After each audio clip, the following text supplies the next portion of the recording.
Hello everybody, it's Gail. I want to thank everybody for watching my first video.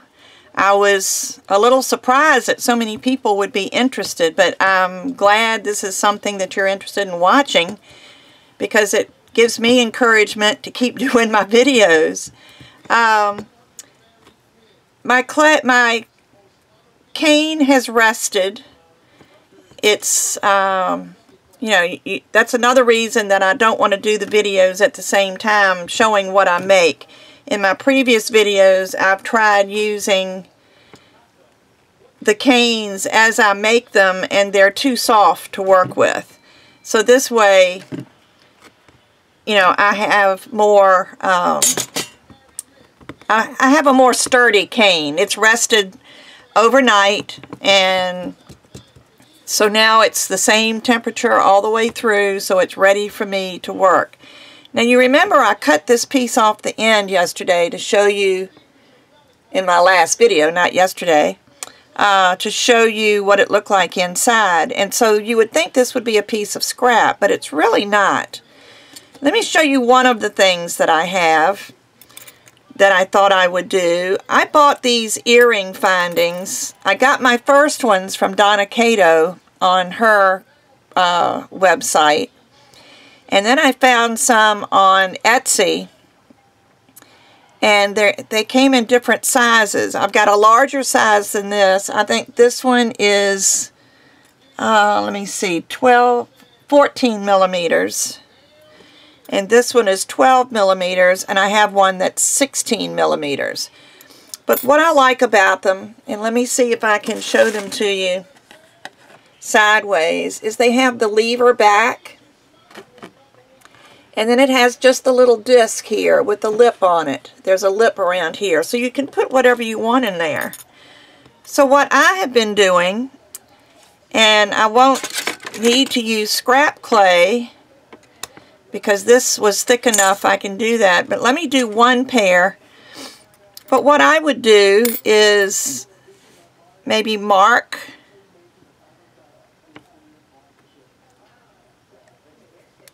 let me see what I probably know. It's even easier if I use my Kemper cutters. That's what I usually do. Find one that's about the same size. I think this one will work. Now, if you're using a slice that's not very thick, you might want to get some scrap clay to put behind it just to give it a little bit of thickness. But I think these will work. But what I would do, first of all, I would add a little bacon bond. Or actually, I don't think you need anything because that lip protrudes a little bit, but it doesn't hurt to be safe. But I really don't think you need anything, but since I'd already started, I will continue in that direction.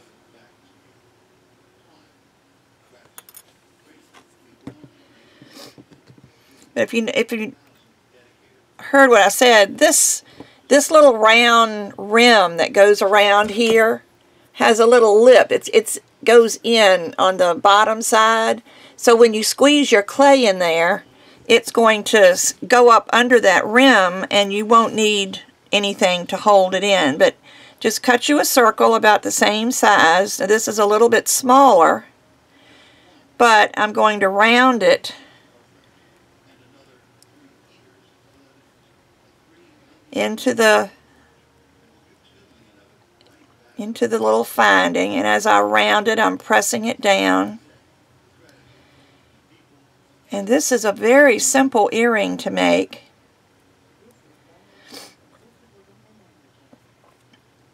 And there, that should not come out.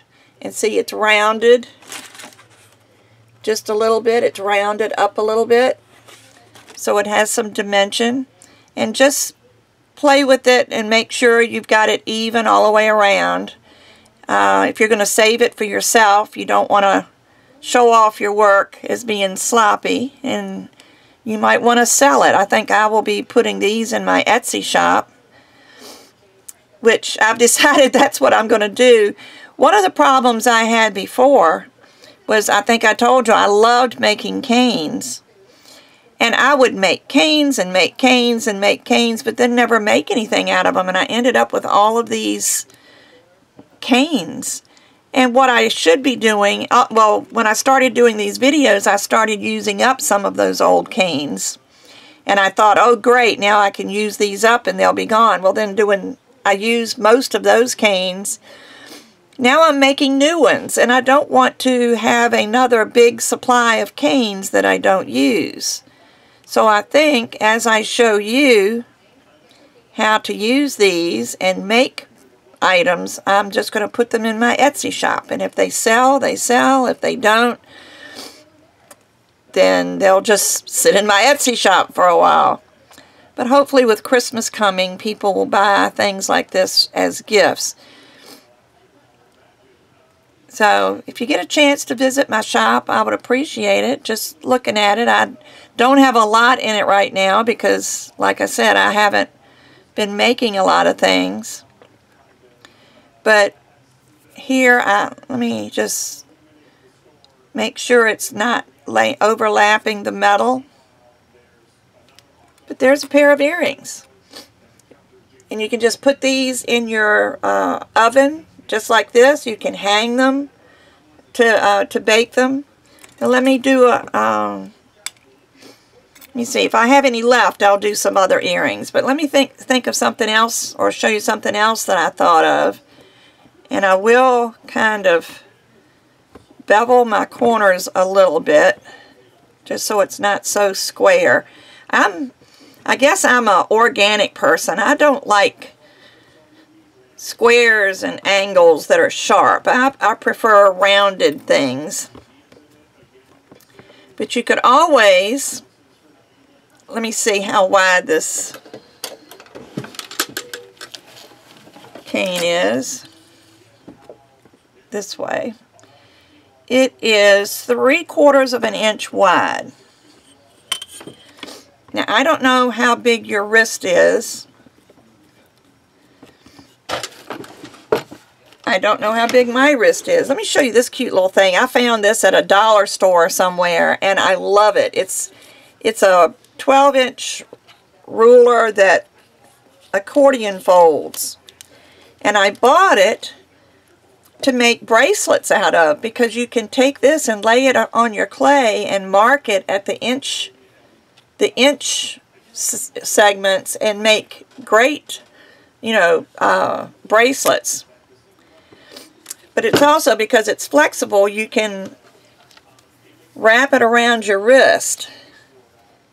Now that looks like 7, so I would say 7.5 to 7 3/4 inches would be a good size for my wrist. Now depending on how you're going to fasten it, sometimes I put these on stretchy cord.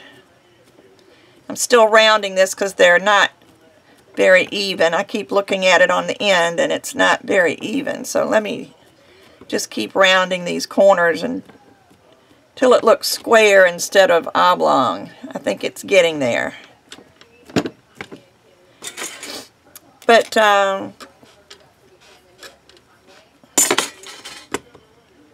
think it's even now. But what I'm going to do here is I'm going to slice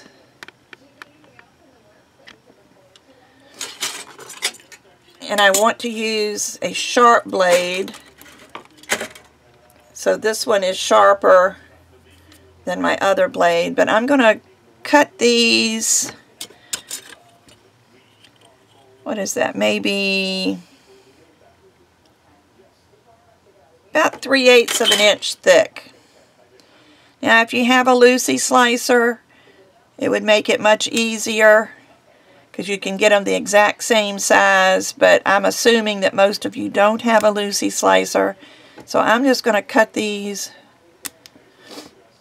with my blade. So let's see, 3/4 of an inch, and I need, say, 8 inches. That would be 5. I'm not sure. I don't have a calculator here. So just be sure you cut enough beads.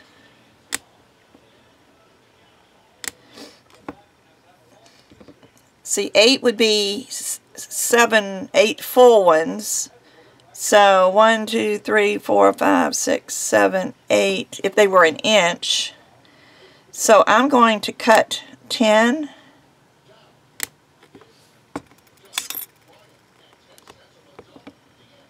And then I'll lay them out and measure them here. Now what I would do, I think if I were going to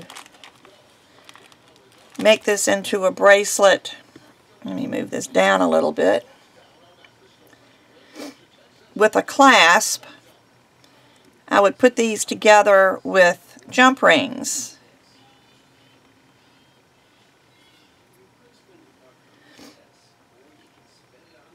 I had to get my little ruler out. I just love this ruler.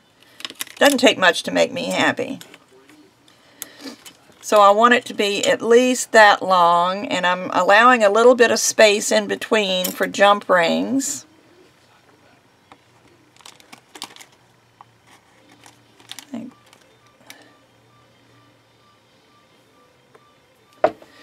Okay, that will make almost an 8-inch.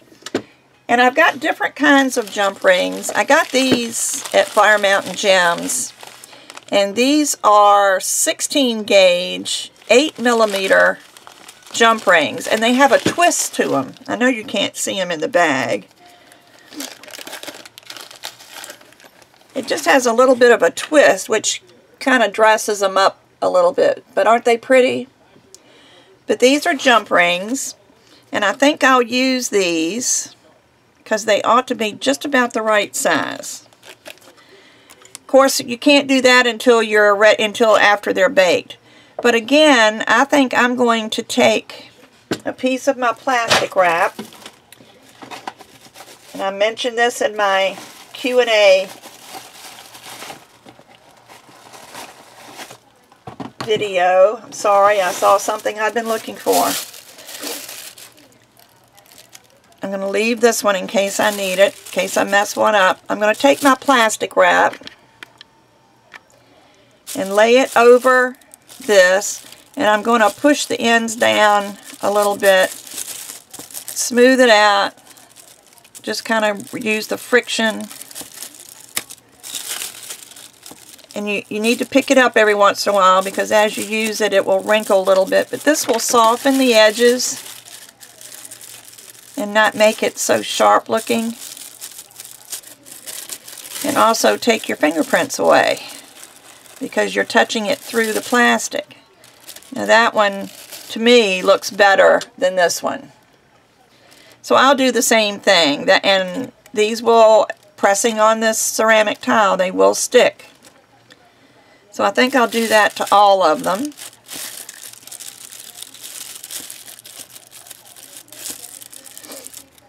Let me just show you another one. Just press the edges. Keep pulling your plastic up because it will stick to it and you don't want to create wrinkles. You can rub it with your finger to smooth it out.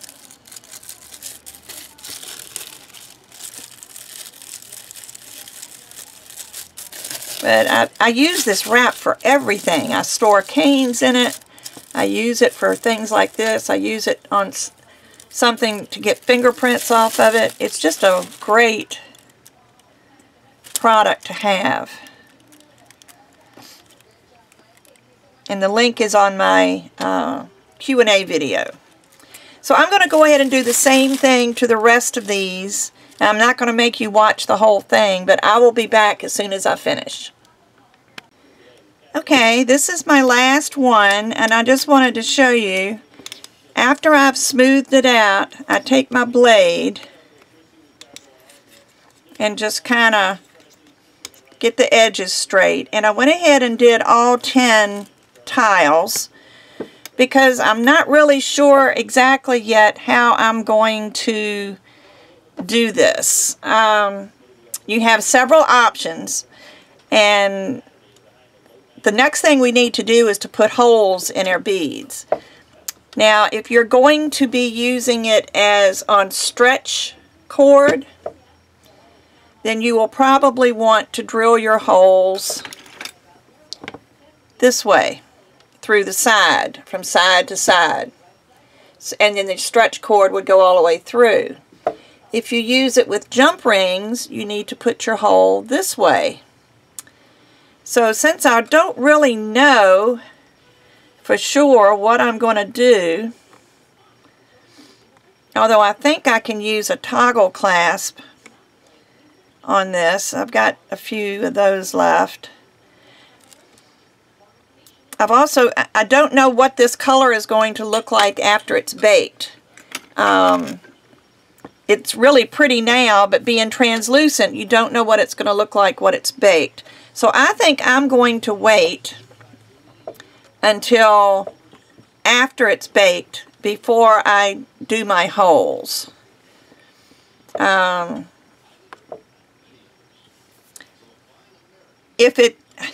the reason I'm saying that, if I'm going to be putting it together, of course I could do the same thing on a stretchy cord. After it bakes, I want to see what color this green is and see if I have some beads that'll coordinate with it. So I can maybe put some beads between it instead of using jump rings between it. So see, if I do that, then it's another situation where I would want to come in from the side. So that the string would come this way, and then I could add beads, and then another. So I'm thinking that's probably the way I'm going to do it. But then the jump rings, I really like those jump rings. So since I'm not sure, I'm going to put these on a piece of cardstock. This is just an index card. And I'm going to wait until after I bake them to put the holes in them.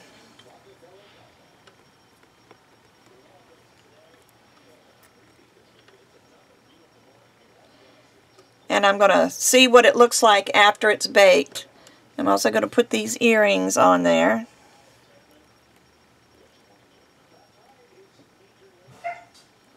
As long as they don't touch.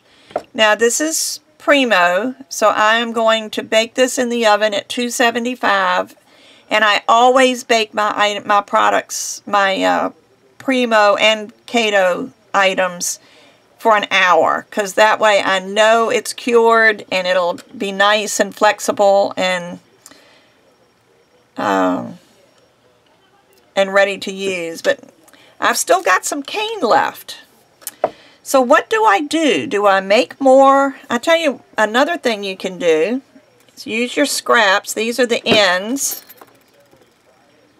of the little canes, and this is where I cut out the circles for the earrings.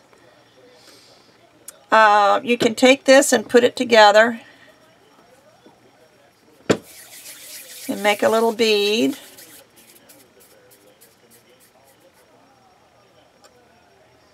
Actually, this one looks pretty neat because it was that chopped up part of it. But then just take a thin slice of your cane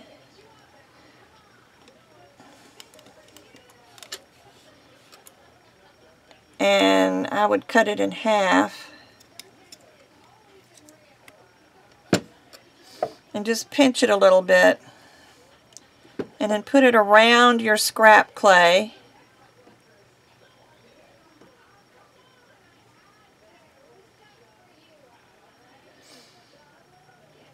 And then take this one, I'll pinch that a little bit because it's a little thicker at one side, and find the peak where that other square piece went, and just make sure that it gets close. It doesn't have to totally cover, because then you can just roll it.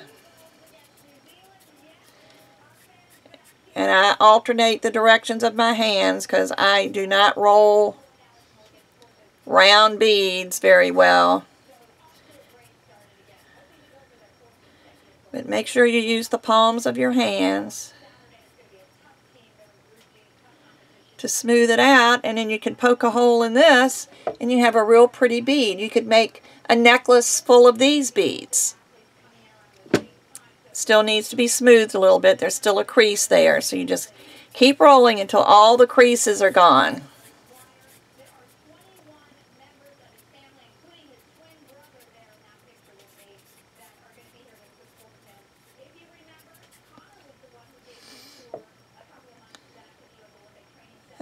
Still a little bit of a crease.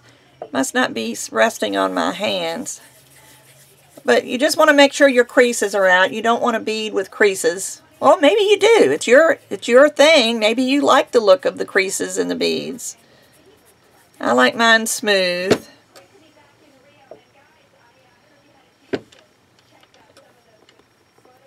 And just roll it on. You can roll it on your tile.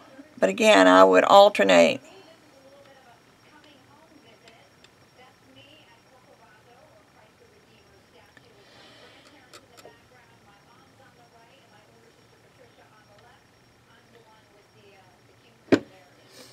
Okay, then you take a needle tool or a good sturdy toothpick or whatever. You go in from one side. Let me come in just a little bit so you can see what I'm doing. Come in from one side. Always put your finger on the other side. And I'm going to go in and twist your needle. And just look at it and make sure you're going down the middle. And as soon as you feel it come to the end, and I don't know if you can see it or not. Where is it? There. The needle is just barely coming through. Then pull your needle tool out and go in from the other side. Well, I lost it on this busy pattern. There it is. Then go in from the other side, and that way you've got a nice looking hole on both ends. Because when you go in with the needle tool, it's going to be pushing clay, and if you just went all the way through, this clay would go in and then push it out on the other side. So there's a nice bead. I guess I'll need to get my bead rack out if I'm going to bake this, and I'll hang my earrings on that. I have that bead. What is something else you can do? You could take this and slice it and cover a pin. If you get a pin that doesn't melt in the oven, you've got to be careful which pins you use. We used to use the Bic Flex Grip. Matter of fact, I think I still have some.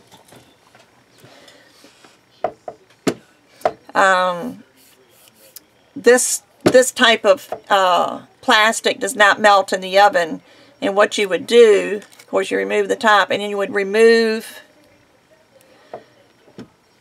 Oh, this is really on there. Remove the refill because you don't want to bake the ink that's in it.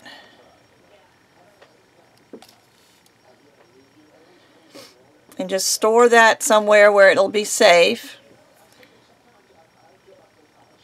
And put this back on.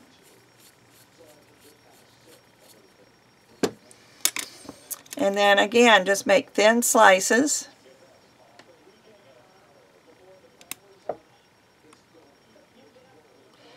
You could use this to cover a bowl, like we did with the Twisted Rainbow. You could make a pretty pendant to go with the earrings and the bracelet. If there's any left, that's what I'll do. And then just take your clay and get it up to the edge where the chrome tip fits on, and you're going to want to round it there. Kind of blend it so that there's not a big gap, and then just push it on here. It seems to stick to this plastic pretty well. I don't know what pens are out there now. I do know the clear pens, the Bics that are the clear plastic, those will melt in the oven.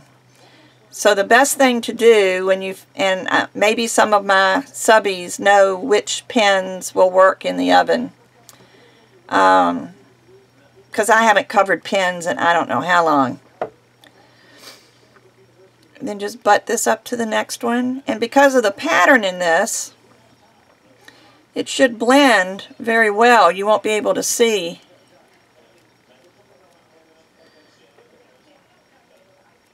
where one place ends and the other one starts. And see, this is going to be like half.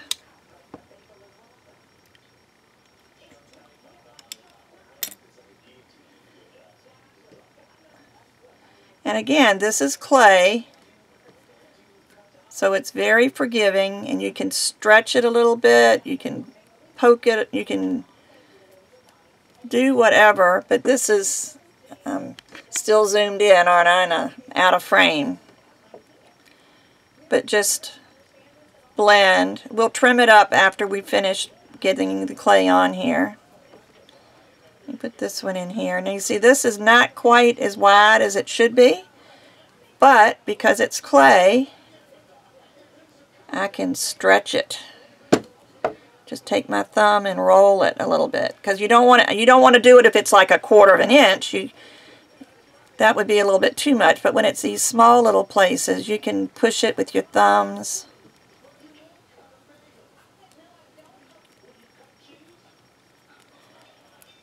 My grandson came to visit me in Florida when he was about, I don't know, 12 years old. And he was fascinated by my clay. I'll smooth that after I'm finished. And he wanted to make something to take to his mother.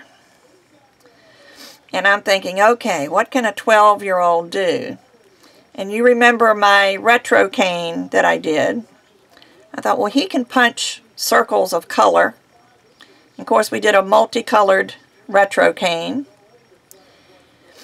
So I let him make that cane, and I have some clear checkbook covers,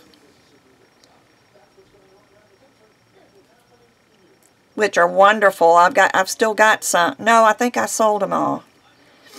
But those were wonderful. I found a supplier for those. I forgot. It's like I said, it's been years ago, because this 12-year-old is now 20. But he got a clear checkbook cover and made a sheet of the retro cane, and then let me show you down here at the end. You're going to just cut it off, just maybe 1/8 of an inch, because you want to cover the end too, and the other pieces will do that. But anyway, he made the sheets for the checkbook cover, and then he covered a pen, and he was so excited. And his mother told me the other day that she still got that checkbook cover, that it meant so much to her that he made it for her. But he was so proud of himself. Now this one is kind of thin, so I'm not going to cut it off. Well, I will cut it off here, but I'm not going to worry about it being too, what's the word I'm looking for? Too thin. I didn't want it to be too thin. But then you just take it and you roll it on your surface. If you don't want to get fingerprints in it, you can take a sheet of acrylic. Where's my big one? I think I've told you I'm reorganizing my craft room, and now I can't find anything. But anyway, you just roll it to smooth it out, because you don't, the more you smooth things out before you bake it, the less sanding you have to do after you bake it. So I always try to get as much of the creases, the fingerprints, the joining marks. Try to get as much of that off as I can.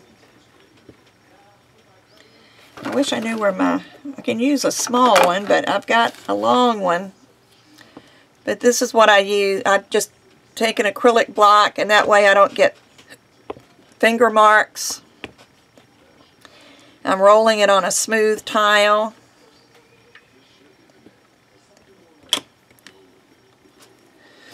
But there's a pen that you can use, you can give as a gift, and all you have to do to finish it off is just to trim around the top where the little chrome piece fits on, because you don't want to cover that, because then you won't be able to get your refill in and out. And besides it, again, it looks, finishing is the main thing. That's one of the things Donna Cato taught me years ago. You can work and work and work on a project, but if you don't finish it well, it's just a craft item. If you finish it well, then it's something worthy of being sold. It's a piece of art. So that's one of the things, some of the things that she does really are pretty simple, but because she does such a good job finishing her products, her items, they're just awesome. But Donna is, she's fantastic. She's the nicest thing, and she still travels and shares her art. Just trying to get this round at the end. Now you can decorate the end. You could make a little flower to put here on the end, but I think that's a pretty pen. So that would make a nice gift for somebody. So I'm not going to, let's see, what I'm trying to think. I could, all right, the other thing, that's what it was. I wanted to do a pendant. And again, I'm going to use the scrap clay. Don't ever get rid of your scraps. I know what I will do. Where is it?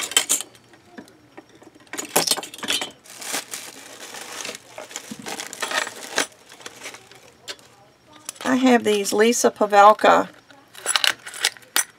bezels. And let's see. Now these are straight on the side, so you will need something for the clay to stick to. So I will use Bacon Bond in that. But I'm going to take, first I'm going to take a little bit of scrap clay.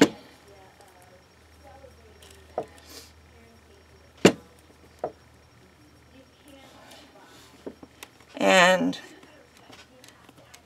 flatten it out to where it will fit into the bezel. But because it's needs something to hold it in, I'm going to use Bacon Bond. My bottle's getting low. You could use liquid clay if you have any liquid Sculpey, TLS, or Fimo gel, or I use liquid Kato. Can you tell I'm a Donna Cato fan? But I use liquid Kato. But then what I would do is just press some clay. This is the scrap clay. You can press it into your bezel because you don't want to put your pattern clay in there yet, because that would just, you'd be wasting a lot of your pattern. So put a piece of scrap clay in first and press it into the corners because you want it to cover the whole thing. And this will give your pendant a little bit of height, so it won't be flat. Again, I like curves. I'm not a big straight angle person, which is why I still have this. I had a heart-shaped bezel, which I've already used, and a round one. But the square one was still just sitting there waiting for something to inspire me, and I think because of the way this pattern is, and actually this isn't too bad. Look at, that's not real bad. It's really pretty. It's very artistic. But then I would slice some thin slices.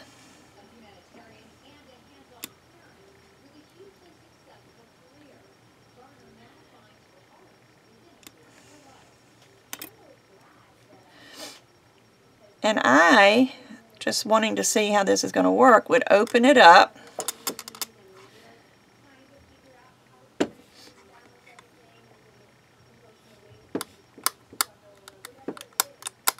put like sides together.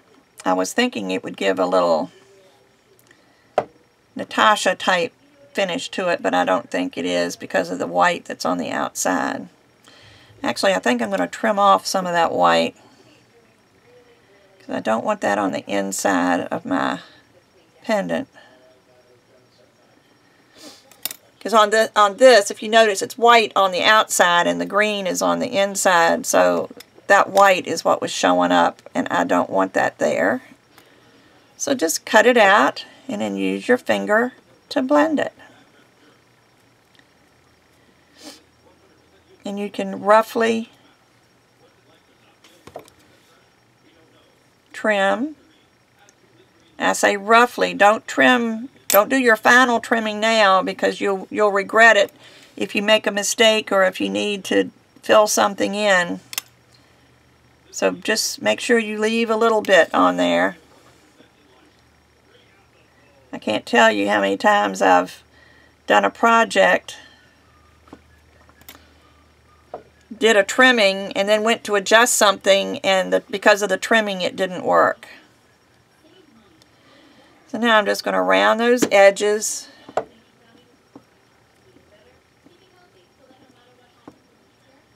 And even it out a little bit. One of these sides was a little bit bigger than the other. And I'm going back to my trusty plastic paper. Plastic sheets. I guess it's not paper if it's plastic. And just burnish with my fingers to make it smooth.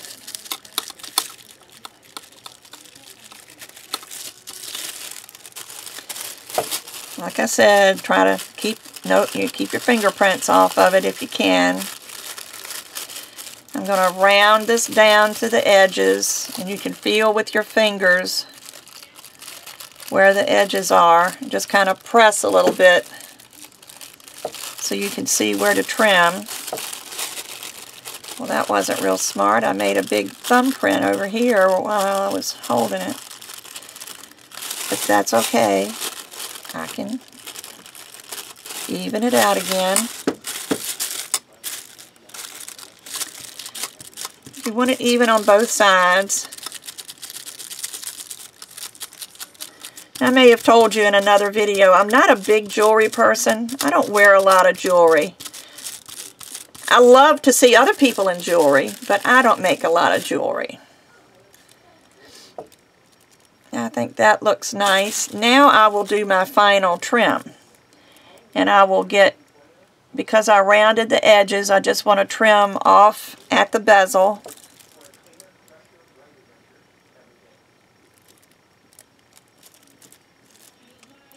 If you want your bezel to show, then you need to round your clay off a little bit closer than this. I'm just trying to get it off of the bezel.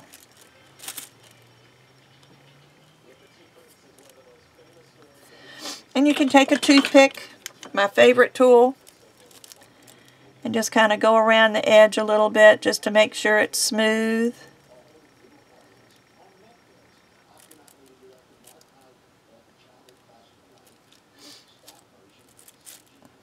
Toothpicks are wonderful things. And to get it off of the silver, you don't want this on your silver.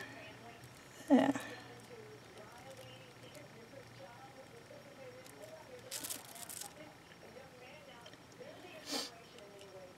And there we have a pendant. So those are 1, 2, 3, 4 things. I'll be back to help put the bracelet together after it's baked. But I think I'm going to save this. I might make some more earrings to put in my Etsy shop because I do like this. I think it's pretty. But I'm going to wait and see what they look like baked. I'll be back after everything's baked to show you what this looks like, what the color, if there's a color change. Be back soon. Okay, I'm back and my pieces are out of the oven, and I have to say I really like the color shift, because remember I said this was translucent clay, so you don't know what the color is going to really look like, But this is the color. Let me get it out of the light there. This is the color before it went in the oven, and this is the color when it came out, and I really like that. It's like different shades of lime green. So this is the raw clay, and this is the baked clay, and it's just, I just think it's wonderful. All of these pieces came out so pretty. There's the pendant that I did. Here's the pen. Now see, none of this is sanded yet. And one thing, you can leave it natural. For jewelry, I suggest if you at least buff it or whatever. I never glaze jewelry until it's been sanded. And the reason is, if you have any little imperfections, if you have, which I did have on the pendant, and I really worked hard to get rid of it, but I had a little dent right along here that I could not get out, and I rolled and I smoothed and I rolled and I smoothed, and I think I finally got it. But taking this out of the oven and then putting a glaze on it, that groove would have just like been highlighted, and it would have been like error, error, you know, you would have, it would just be very, very obvious that there was a groove there. So that's another reason you want to make sure everything is really smooth. Now you can do several things. You can sand and buff. You can sand and glaze, or you can just glaze. Now I did end up with 2 extra tiles here. And I think what I'll do is show you what happens when you glaze and it's not sanded smooth. This is Sculpey glaze. Like I say, I use this and I use Varathane, but this just happens to be handy. And I'm going to paint this tile with the Sculpey glaze, and then we'll let it dry. And you may choose to do it this way. Maybe you like an organic look with little imperfections. It depends on what your design is. Some things are meant to be shiny, and some things are not. But I'm going to let that sit and dry. But you'll also notice, and I don't know if you can tell the difference there. Let me, if I zoom in, I'll probably lose it. But the glaze also brings out the color. Can you see this one here? The color just seems to be a little bit brighter. But I'm going to leave that one there. And this other one, let me rinse my brush. The other one I am going to sand and buff. I'm not going to sand all of these because I don't want to take up your time watching me sand. It's like watching paint dry. But I did want to show you, because I will be sanding and buffing the earrings, and I'll be sanding and buffing the bracelet and the pendant. I don't know about the pen yet. I haven't decided what to do about the pen. I got it as smooth as I could, so I may just sand it a little bit and then maybe put a glaze on it, since it will be handled quite a bit. So let me see. Alright, so I did that. Let me put these away, or at least move them out of the way, so I can bring my other things out. It's another problem with a small workspace. Oh, before we do that, I should have started with this. Before we do that, we need to put holes in the bracelet so we can string the bracelet. I'll be letting that dry in the meantime. And I think I've decided to drill the holes from the side so I can put a bead or something in between them. I think that's probably what I'm going to do. So what I have here is a little, actually this isn't the one I want to, yes it is, that is the thin one. This is the thin one. This is a little hand drill. You can get them in woodworking stores. This is made by Doris, so you might be able to find it in a craft store like Michael's that carries the Doris items. So I'm going to use this, and it's just a little drill. Even though the polymer clay is baked and it's really firm, you know, because it's thick, it's firm. It's not going to be flexible when it's this thick. But what you need to do is, first of all, is kind of decide where you want your holes. And I think I want to come down almost 1/4 of an inch. And I'm going to put a little divot there. And then I'm going to come up from the bottom about 1/4 of an inch and put a little divot there.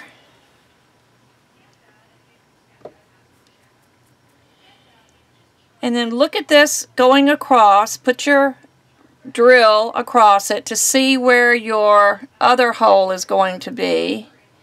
And it should be right about here. And the reason I do this instead of measuring is because these are not perfectly square. So there's my divot here. So I will go straight across to right about there. So this is about where the other hole ought to be. Right about there.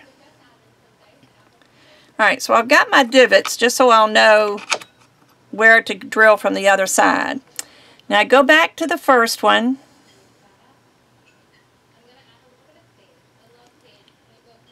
And where did my little divot go? There it is. It's hard to see on this. Anyway, and then you just take polymer clay. It's still pretty soft. And you just drill. And make sure you keep your drill bit flat.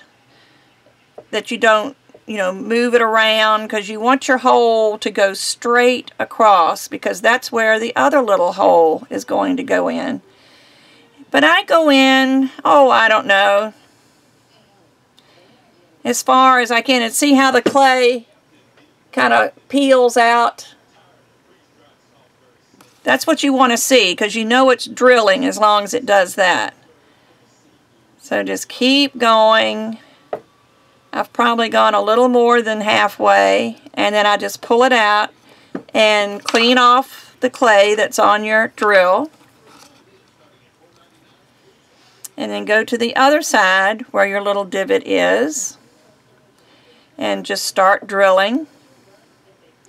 And again, if you keep it straight, it ought to meet up with the hole that you made from the other side.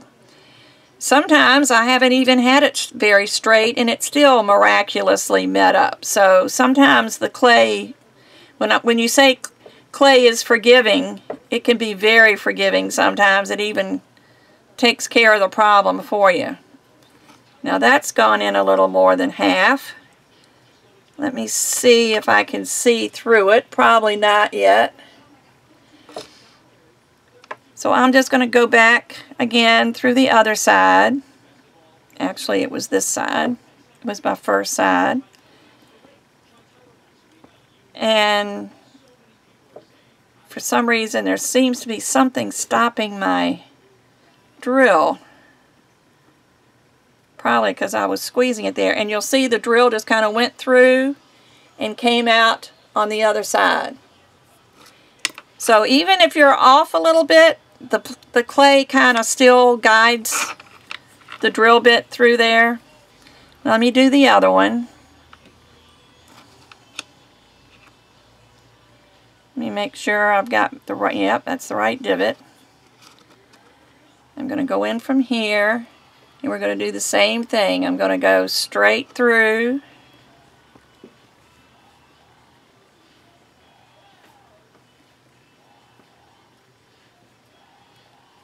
know what that is on TV in the other room. I hope you can't hear it. Sounds like Wendy Williams music. That's gone in a little more than half. So I'll just pull it out,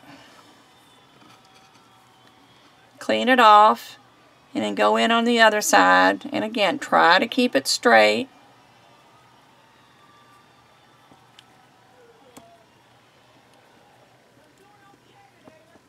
Now because clay, even though this is pretty firm, I mean the tiles themselves aren't going to turn.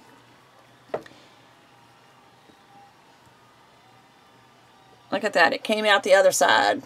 Miracle. But if you're pushing with your fingers here, the clay is still flexible enough.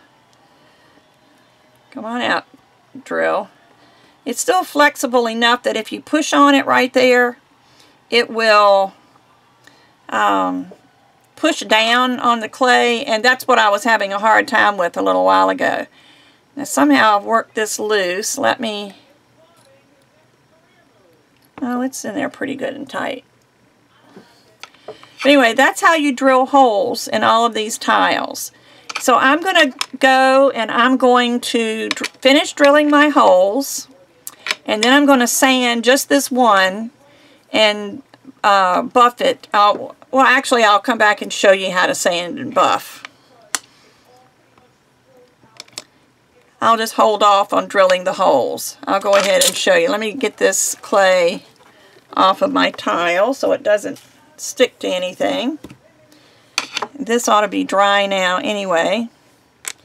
So okay, so and to sand and buff, the first thing you need is a container with, and I put a sponge in mine. You don't have to have a sponge. I just find that sometimes it helps, especially with flat items.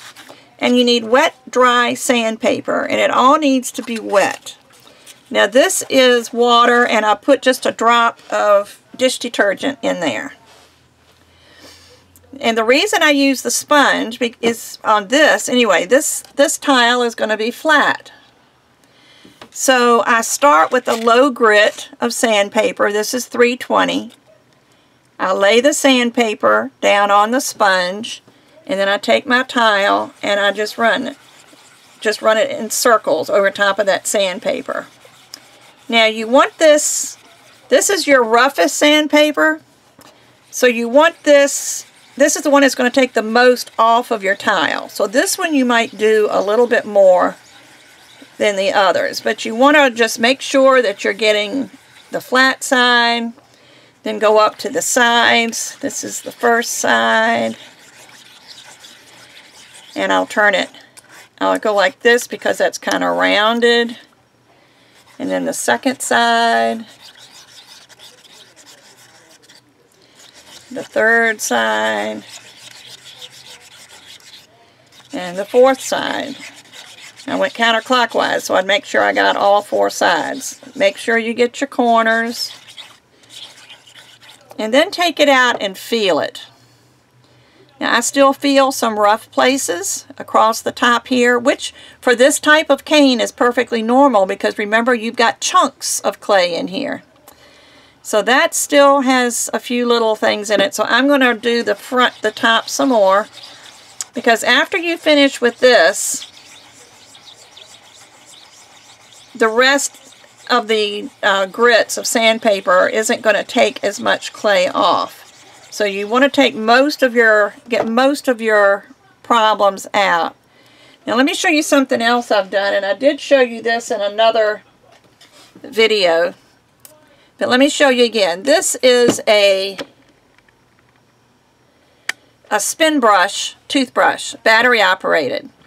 So it's meant to be in water. And that's another thing I want to emphasize. You always sand polymer clay in water. I did it one time without water and without a mask, and I suffered terrible sinus issues. But you don't want to breathe in the dust. If you don't have a container with sandpaper, you can stand at a sink if you don't mind standing at a sink. But let me show you this. What I did with this, and I've got it marked. This says 320. I took sandpaper and a 3/4 inch circle punch and punched circles. And I pulled, the bottom part of this toothbrush had bristles in it, but I took a pair of pliers and I pulled all those out and only left the part that spins. And then I put hot glue on top of it and stuck that piece of sandpaper there. So now I can wet that and wet my piece, and then I can sand this way. So, you know, this is something you could do sitting in a chair somewhere if you had a towel in your lap. But I've got a different toothbrush. This one is one fairly new. I've got a different toothbrush, and it's a Colgate 360, which fooled me because it doesn't turn all the way around. It just vibrates from side to side. But I do use it, and it does work, but not as well as this. I'm going to try to find refills for this so I can have a end for each grit. But this works really well. Plus you can see better what you're doing. You know, you can see your edges and your corners. And just dip it in the water every once in a while. Make sure it stays wet. Now I'm not worried too much about the bottom part because that's not going to show. The bottom of this tile is going to be against my skin. And it's pretty flat anyway because of the way I made it on the tile.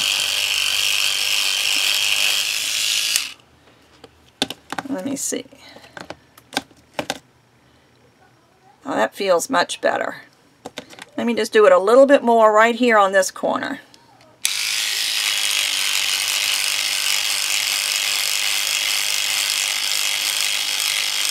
I've heard of people that use, oh, I forgot what they're called. Dirt busters or something like that. That used to be a battery-operated scrub brush. I think it's called a dirt buster or dust buster or something like that.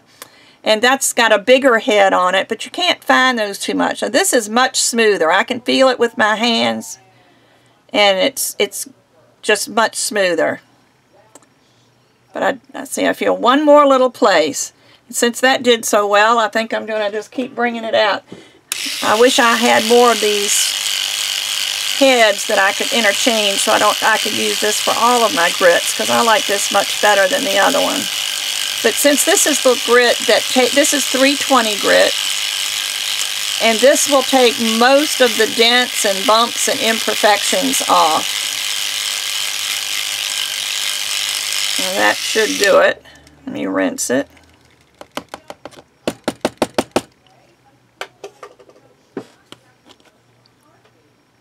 Yeah, now that's much better.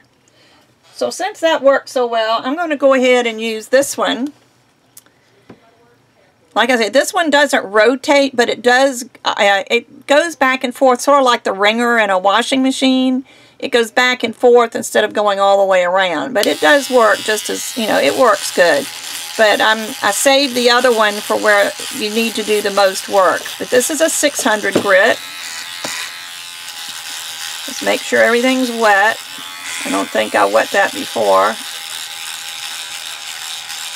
And if you find that you are going to be sensitive to the polymer clay dust, you can always wear a mask. I should be wearing a mask after the last problem I had, but, you know, I just didn't think about it till just now, which is my problem. I'm usually too far along in a project before I remember all the little safety precautions. But the 600 is not going to remove as much. It's just going to make the scratches that you made a little bit smaller. Now this one, it just pulls off.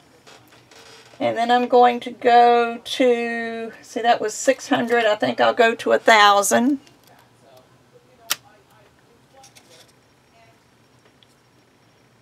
You see, I wrote all the grits on each little end, so when I put it on,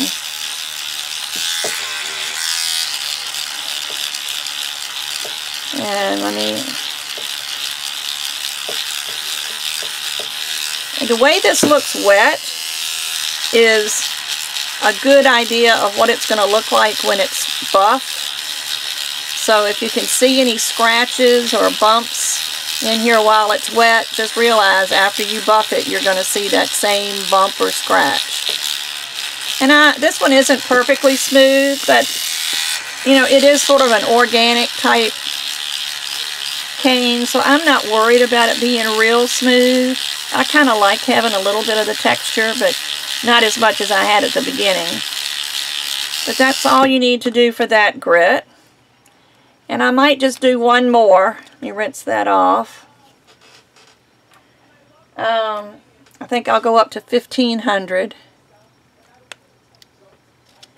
And that should polish it off enough.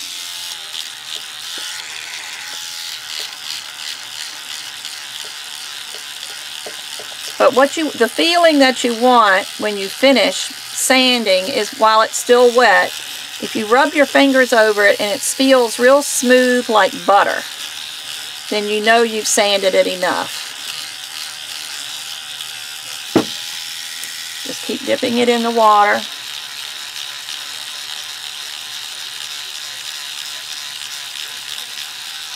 And these higher grits you don't need to do a whole lot with, because all you're doing is finishing up the polishing part. Okay, well, I think that has been sanded enough.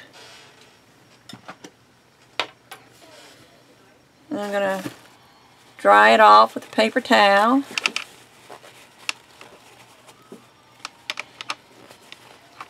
Now when it's dry, it doesn't look much different from these others. It looks pretty much the same. It feels different because it's smoother. And then I have a Dremel. This is what I use to polish with. You can get an old pair of jeans and rub it to polish it. I happen to like this. This is a felt wheel that I made on my Dremel. And it's a variable speed Dremel, and it's what I used is a nail. I took a nail and poked a hole through these circles of felt, and then put the nail into the drill. Oh, what's that called? The name just left me, but anyway. But I used that as the post instead of the one that comes with the drill. But let me show you, and I'm going to try to hold on to this because the Dremel sometimes can get away from you. And did I plug it in? Woo, there it goes. Now I'm using a very low speed on my Dremel. And I'm just going to touch it lightly, because it's going to create heat, and if you press too hard, it's going to, it's hard to explain. It'll polish and then it will unpolish because it's kind of like you're rebaking it. I'm just trying to get the edges, and be sure you hold on tight if you use a Dremel, because it can throw it out of your hands.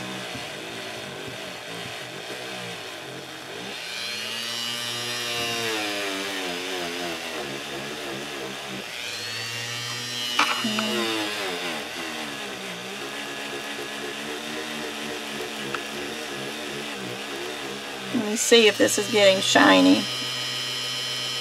It's getting a little bit shiny. Oh, it feels wonderful.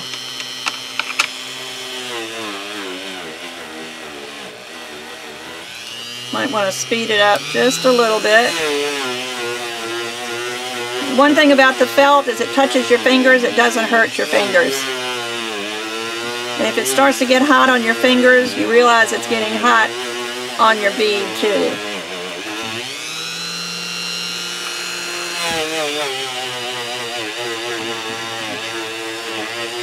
Some people have bought a bench polisher. Or maybe you've got one, or your husband has one in your garage. That will work too, as long as you use a cotton or felt wheel. Let me see what this looks like. I don't know if you can see that or not, but can you see the shine? I don't know how to show it to you, but this has got a shine to it now, and it's really pretty. And this is the one that I use glaze on, and it's bumpy. It's got some, you can really see, and I know you can't, but you can really see, you can see the shine from the glaze, but can you see that it's real bumpy through here? I don't think it shows up. And this is the one with the natural shine. No glaze, no nothing. And it's just shiny and pretty. So that's what I prefer. If it's something that's hard to sand, if it's like a figurine or something that would be difficult to sand, then I would definitely go with the glaze if you want it. I really like just the natural clay. I just much prefer that more so than the glazes. I'd rather just have the natural clay anyway, especially if you can make it shiny like this. And I'm sorry you can't see it because it's really pretty. But I think I would do the same thing with the pen. I think I would sand this, and since it's round, I don't know if the little toothbrush thing would work. I think this is one that I would have to do in the pan of water and sand.